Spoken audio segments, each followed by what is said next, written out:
Storytelling. It's probably the best way to share your message and influence people. And a lot of the times we're seeing this happen at high level and then at a low level. But I think there's kind of this myth about or this miscommunication or a misunderstanding of what is storytelling, right? And what does it really look like?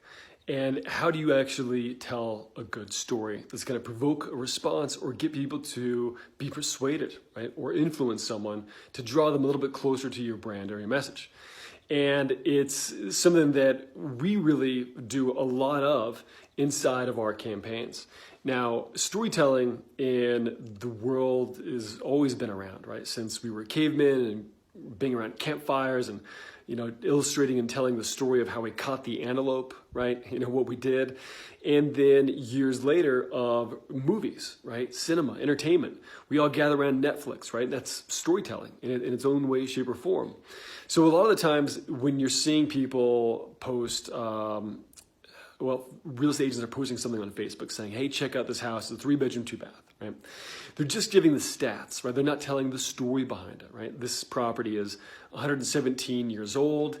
And what was really interesting actually about this house is when we remodeled it, we found these coins from Belgium that were hidden in the walls that were actually from 1901 to 1907. And they were worth around $10,000 from the unique value of these coins.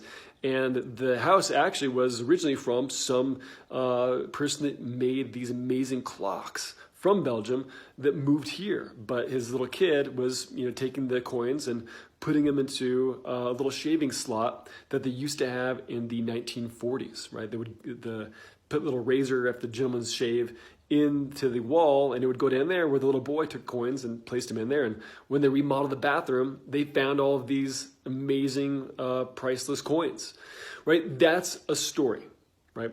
That's a way to really highlight a property or a house and tell them the information that they need to know without skipping fast forward to, it's a 2-bedroom, 3-bath, hardwood floors, right?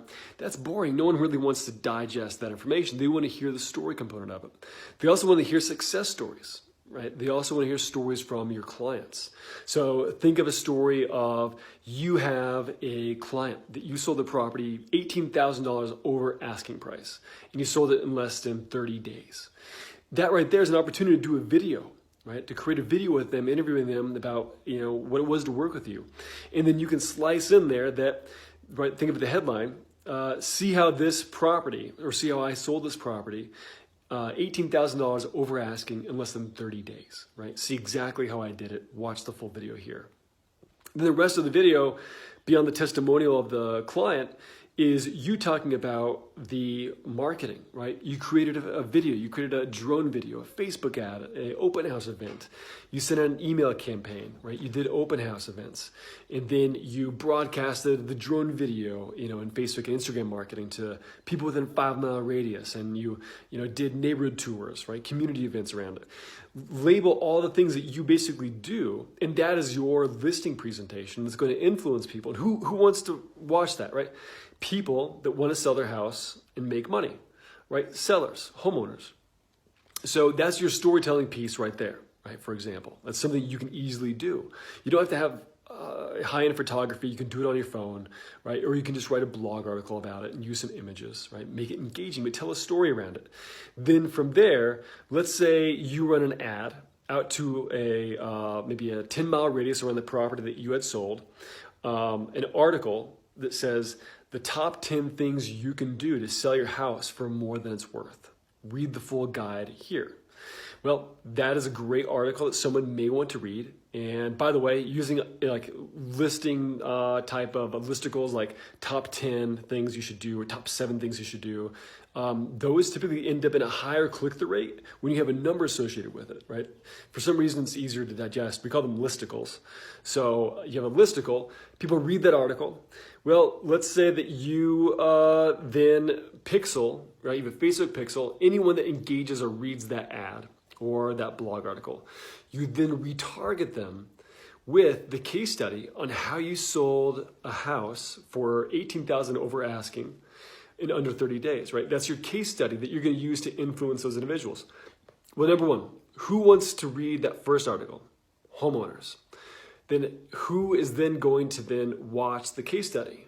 People that read, right, the top 10 things you should do to sell your house for more money blog article. Then they're going to see this video that's storytelling.